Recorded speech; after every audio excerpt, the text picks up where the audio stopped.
ማንቸስተር ዩናይትድ ብዙ ጊዜ አስተውላችሁ ከሆነ የሳምንቱ ምርጥ ተጫዋች እጩ ሲያቀርብ አብዛኛውን ጊዜ ያሸንፋል። አሁንም የተፈጠረው ነው። የእንግሊዝ ፕሪሚየር ሊግ የሁለተኛ ሳምንት ጨዋታዎች ውጤት ከተጠናቀቀና ጨዋታዎቹ ውጤት ከታወቀ በኋላ በማንቹሪያን ደርቢ ጨዋታ ላይ ድንቅ ጊዜን ያሳለፈው ብሩኖ ፈርናንዴስ እና ኮቢ ሜኖ ከዩናይትድ እጩ ሆነው ነበረም። ሌሎችም ከየፕሪሚየር ሊግ ክለቦች ታይተው ነበረ።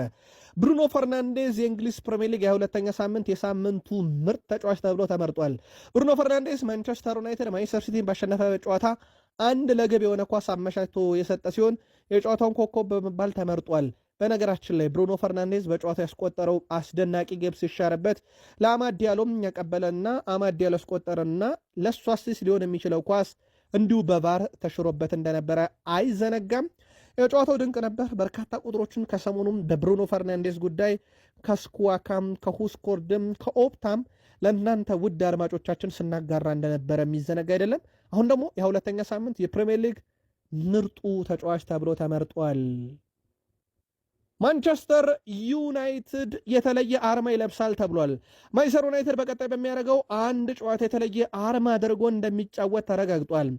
ዩናይትድዎች ከማሊያ አጋራቸው ጋር ባላቸው ስምምነት መሰረት በየዓመቱ አንድ የበጎ አድራጎት ተግባር ይፈጸማሉ። ክለቡ በዚህ ዓመት የጤና ኢፍታዊነት ወይም ሄልዝ ኢኒኳሊቲ ለመታገል የሚያደርገው ዓለም አቀፍ እንቅስቃሴ እንደሚደግፍ ገልጿል። በዚህ መሰረት ሚያዝያ ወር ውስጥ ከብሬንትፎርድ ጋር በኦልትራፎርድ በሚደረግ ጨዋታ ላይ አርማ ቀይሮ ወደ ሜዳ ይገባል ማለት ነው። አርማውን ጉዳይ በተመለከተም በቀጣይ መረጃ ሰዓታችን ተጨማሪ ጥንቅሮችን አጣርተን ለዩናይትድ ደጋፊዎች እንነግራቸዋለን። ግን በቀጣይ ከብሬንትፎርድ ጋር በሚያደርጉት ጨዋታ ለየት ያለ አርማ ያለው መለያ ዩናይትድ ለብሶ ወደ ሜዳ ይገባል። ማንቸስተር ዩናይትድ ያለፈ ታሪኩን ወደ ፊልም ለመቀየር ከሰሜን አሜሪካው የፕሮዳክሽን ተቋም ላዮን ሰጌት ጋር በዛሬው ዕለት ስምምነት መፈጸማቸው ይፋ ተደርጓል።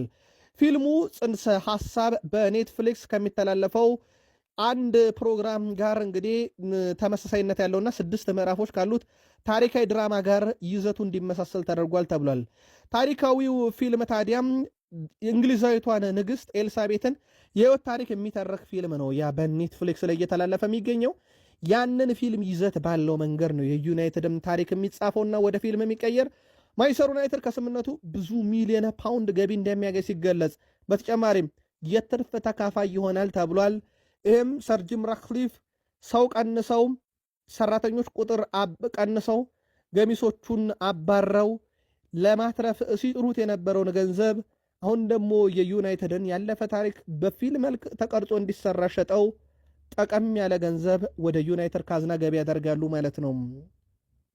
ዛሬ በካሪንግተን ልምምድ ነበር ውድ ቤተሰቦቻችን። አሁንም ማቲያስ ዴሊክት የለም በልምምዱ ላይ። ጆሽኳ ዚርክዚም ባለፈው የሲቲ ጨዋታ ላይ ከቡድን ስብስብ ውጭ ነበረ። በዛሬውም ዕለት በካሪንግተን አልተመለከትነውም።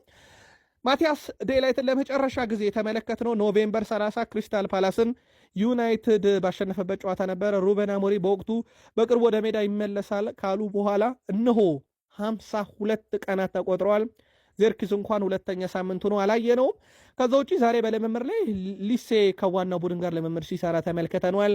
በቀይ ካርድ ከሜዳ የወጣ የቅርብ ጊዜ ትውስታ ነበረ። በማንቸስተር ዩናይትድ የመጨረሻው ቀይ ካርድ እሱ ላይ እንደተመዘዘ ይታወቃል። እሱ ግን ወደ ልምምር ተመልሷል። የማይክል ካሪክ ቡድን በቂ ጊዜ ወስዶ አርፈው አስበው በሳምንቱ አጋማሽ የአውሮፓ ሻምፒዮንስ ሊግ ፍልም የነበረበትን አርሰናልን ወደ ኤምሬትስ አቀንተው በሳምንቱ መጨረሻም እሁድ እንደሚገጥሙ ይታወቃል። ለዛ ጨዋታ ዛሬ ልምምድ ሲሰሩ ነው እነኚህ ተጫዋቾች የሌሉትና ያሉትን የተመለከትናቸው። ከሰሞኑ አንድ ዝውውር ከዩናይትድ ጋር ሲነሳ ነበረ። ማርክ ካሴዶ ተጫዋቹ ከማንቸስተር ዩናይትድ ጋር ስሙ ይያዝ እንጂ ማንቸስተር ዩናይትድ እና በባርሴሎና በኩል አንድም ይፋይ ንግግር አልተደረገም። በርከት ያሉ የዜና ምንጮች ግን ማንቸስተር ዩናይትድ ይህን አማካይ ሁኔታ ሲከታተል ነበር ተብሏል። እዚህ ላይ ተነስታን በርካታ ማጣራቶችን እኛም ለቃል ስፖርት ዩቲዩብ ቻናል ለዩናይትድ ደጋፊዎች ማጣራት አድርገን ነበረ። አትሌቲኮ ማድሪድ ተጫዋቹን ለማስፈረም ከባርሴሎና ጋር ባይሆን ግንኙነት ያደረገ ክለብ ሆኑን አግኝተናል። የተጫዋቹ የዝውውር ሂሳብ 30 ሚሊዮን ዩሮ ነው። ነገር ግን ዝውውሩ እንዳይፈጸም ያደረጉ አንዳንድ እንቅፋቶችም አሉ እየተባለ ነው በሁለቱ ድርድር መካከል። ይሄውም ባርሴሎና ከወደፊት ሽያጩ ላይ ታካፍሉኛላችሁ የሚል አንቀጽ ነው። ምናልባት ዩናይትድ ይህንን አንቀጽ አውቆም ዝውውሩ ያልገፋበትም ወይንስ በቀጣይ ጥያቄ ያቀርባል የሚለውን እንከታተላለን። ግን ይፋዊ ጥያቄ ካቀረበ ዩናይትድ እናያለን። እስከዚህ ሰዓት ድረስ ግን የቀረበ ጥያቄ የለም። ዩናይትድ ከሰሞኑ ከበርካታ አማካዮች ጋር ስሙ እየተያዘ ነው። የዩናይትድ የአማካይ ክፍል ፍላጎት ክፍት ነው የሚሉ መረጃዎች ከወጡ በኋላ ተጫዋቾች በወኪሎቻቸው በኩል ለዩናይትድ እየቀረቡ ነው። ዩናይትድም እየመለመለ ነው። ዊልፍሬድ ኒድዲም እንግዲህ በማንቸስተር ዩናይትድ አንደኛው በቅድ ውስጥ የተያዘ ነው። የቀድሞ የሌስተር ሲቲ አማካይ ነው። ወደ ፕሪሚየር ሊግ መመለስ ይፈልጋል። ሌላኛው ዲዮሜንዲ ነው። ማንቸስተር ዩናይትድ ብቸኛው ክለብ አይደለም። በጥር የዝውውር መስኮት እንደማይለቅ ተረጋግጧል። ሎፍተስ ቼክ ከዩናይትድ ጋር ስሙ ሲያያዝ ነበር። አስቶን ቪላ አሁን ጣልቃ ገብቶበታል። ስለዚህ በቀላሉ የሚፈጸም አይነት ዝውውር አይሆንም ለዩናይትድ ፍላጎቱ ካለ። ማንቸስተር ዩናይትድ ሩበን ኔቬዝንም በተመለከተ የፖርቱጋል የመገናኛ ብዙሃን ዩናይትድ ፍላጎት አለውም፣ ግን ዩናይትድ ለመክፈል ያሰበው ገንዘብና ሌላ የሚፈልገው መካከል ልዩነት አለ።